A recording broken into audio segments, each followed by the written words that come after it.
नमस्कार श्रोते हो, आपल्या ऑडिओ बुक्स बाय आरती या यूट्यूब चॅनलवरती तुम्हा सर्वांचे स्वागत आहे. मागील भागात श्यामने यशवंतविषयीची आठवण आपल्याला सांगितली होती. त्याच्या शेवटच्या क्षणांचे खूप मार्मिक असे वर्णन त्यात केले होते. चला तर मग कथेच्या पुढील भागास सुरुवात करूया. रात्र 5वी. मथुरी. श्यामची प्रकृती जरा बरी नव्हती. राम म्हणाला, आज गोष्ट नाही सांगितलीस तरी चालेल, तू पडून राहा. अरे, आईची आठवण म्हणजे सकल दुःखहारी मलम आहे. भक्ताला देवाचे स्मरण होताच त्याचे दुःख हरपते, तसेच आईचे स्मरण होताच माझे. आज आईची एक सुंदर आठवण आली आहे, बसा सारे, असे म्हणून श्यामने सुरुवात केली. मित्रांनो, मनुष्य गरीब असला, बाहेर दरिद्र असला तरी मनाने त्याने श्रीमंत असावे. जगातील पुष्कळशी दुःखे हृदयातील दारिद्र्यामुळे उत्पन्न झाली आहेत. हिंदुस्थानाची बाहेरची श्रीमंती सारे जग नेओ, परंतु भारतीय हृदयातील थोर व अतूट संपत्ती कोणी न नेओ म्हणजे झाले. आमच्या घरी मथुरी म्हणून एक कांडपिन होती. कोकणात घरोघर वाहीन पुरलेले असते, घरी असते. हे भात कांडून तांदूळ करावे लागतात. हे काम करण्यास येणाऱ्या बायकांना कांडपिनी म्हणतात. घरोघरच्या कांडपिनी ठरलेल्या असतात व वंशपरंपरा कांडपिनीचे काम करावयास त्या येतात. जणू वतनच ते. आमच्याकडे मथुरी, गजरी, लक्षी अशा 2-3 कांडपिनी होत्या. मथुरीचा मुलगा शिवराम हा आमच्याकडे काम करावयास होता. तो लहान होता, 10-12 वर्षांचा असेल. मथुरी उन्हाळ्याच्या दिवसात आम्हास पिकलेली करवंदे, अळू वगैरे आणून द्यायची. पिकलेली काळी भोर करवंदे म्हणजे गरीब कोकणातील द्राक्षच ती.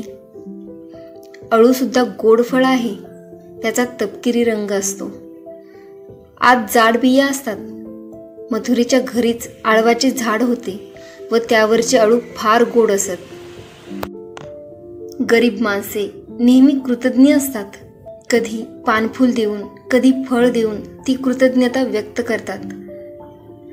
कृतज्ञता बुद्धीसारखी थोर व सुंदर वस्तू या पृथ्वीवर अन्य नाही. का ग गजरे, आज मथुरी नाही आली वाटतं कांडायला. ही दुसरी कोण आली? आईने विचारले. गजरी म्हणाली, मथुरीला ताप आला आहे. मथुरीने या चंद्रीला पाठवले आहे. आपणास कामावर जाता न आले तर दुसऱ्या कोणाला तरी ते कराव्यास पाठवून ते काम अडू न देणे ही कर्तव्य बुद्धी त्या गरीब मोलकरणीतही होती. बराच आला आहे का ग ताप? आईने विचारले. इतक्यात मथुरीचा मुलगा शिवराम आला व म्हणाला, श्यामची आई, माझ्या आईला आला आहे ताप. तिला बरे वाटले म्हणजे येईल कांडायला, तोवर ही चंद्री येत जाईल. बरं, आई म्हणाली. शिवराम काम करण्यास निघून गेला. कांडपिनीने भात मोजून घेतले. आई कांडण घालून धुणी धुवून विहिरीवर गेली. दुपारी 12-1 वाजता आमची घरातील जेवणे झाली. शिवराम घरी जातो म्हणून सांगायला आला. गुरांना पाणी घातलेस का? शेण वगैरे त्यांचे ओढून ठेवलेस का? नाहीतर गुरे पायांनी तुडवतील व त्यातच बसतील. गवत घालून ठेव, आई त्याला सांगत होती. शिवराम म्हणाला, सारे केले, आता मी जातो. थांब शिवराम, इकडे ये जरा. आई घरात गेली व केळीच्या पानावर कडक भात व लिंबाच्या लोणच्याची फोड असे घेऊन आली. एका लहानशा गंजात तिने ताक आणले. शिवराम, हे तुझ्या आईला हो, म्हणाव लवकर बरी हो, असे म्हणून त्याला ते सारे देऊन आई घरात गेली. शिवरामने पानासकट तो भात आपल्या रुमालात बांधला व हातात गंज घेऊन तो घरी निघाला. 3 सांजा झाल्या. आमची शाळा सुटली होती.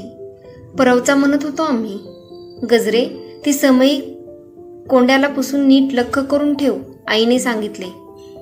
आमच्या घरात रात्री देवाजवळ नंदा दीप असे. कांडणाच्या दिवशी समई पुसावयाची असा रिवाज असे. भाताच्या कोंड्याला पुसल्याने समई स्वच्छ होते. गजरी समई पुसू लागली. आई कांडण मोजून घेऊ लागली. कांडपिनीस कन्या, धापट वगैरे देण्यात आले. धापट म्हणजे तांदूळ सडताना जो बारीक कोंडा पडतो तो. कांडपिनी निघून गेल्या. शिवरामने झाडांना पाणी घातले, गुरांची दुधे काढली. आईने गाईचे दूध काढले. शिवराम घरी जावयास निघाला. सायंकाळी आईने मला गवती चहा आणून ठेवण्यास सांगितले होते. तुळशीत आले पुरले होते, त्यातले आले उकरून काढले. आई शिवरामला म्हणाले, शिवराम, हा गवती चहा घेऊन जा. हा आल्याचा तुकडा घे, घरी काढा करा, त्यात 4 धने व पिंपळाचे पान टाका व कडत कडत आईला द्या. मग पांघरून घाला, म्हणजे घाम येईल व मोकळी होईल. थांब हो, 2 खडी साखरेचे खडे पण देते, असे म्हणून आई घरात गेली व खडी साखर घेऊन आली. शिवराम सारे घेऊन निघाला.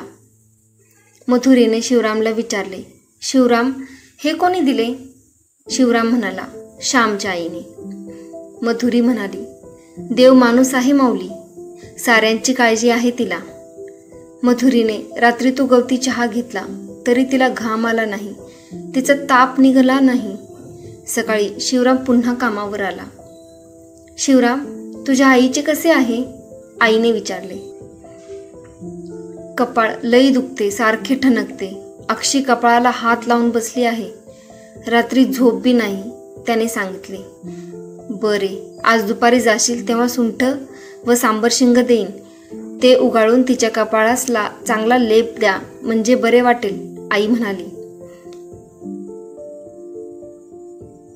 तो आपल्या कामात दंग झाला. शिवराम गोठा झाडू लागला, शेणाच्या गोवऱ्या घालू लागला.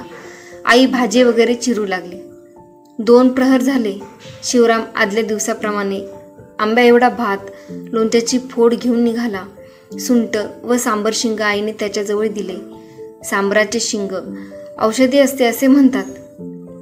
सुंठ, वेखंड, सांबर शिंग यांचा ओढा कपाळाला दिला तर डोके दुखणे राहते.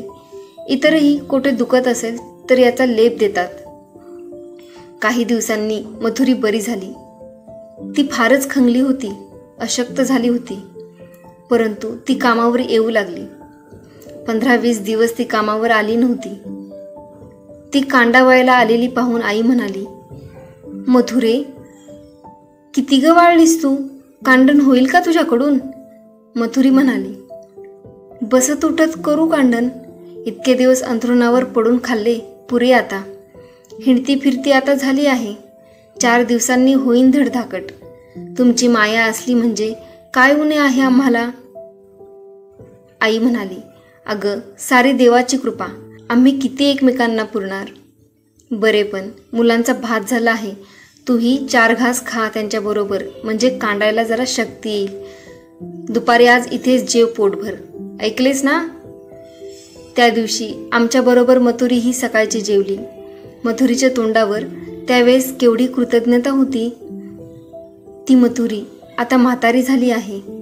मी एखाद्या वेळेस कोकणात गेलो तर मथुरीला भेटावयाला जातो. तिच्या तोंडावर सुरकुत्या पडल्या आहेत, तरीही एक प्रकारची प्रसन्नता व वत्सलता तिच्या तोंडावर दिसते. मी जाऊन पाया पडतो तर ती म्हणते, अरे हे काय श्याम?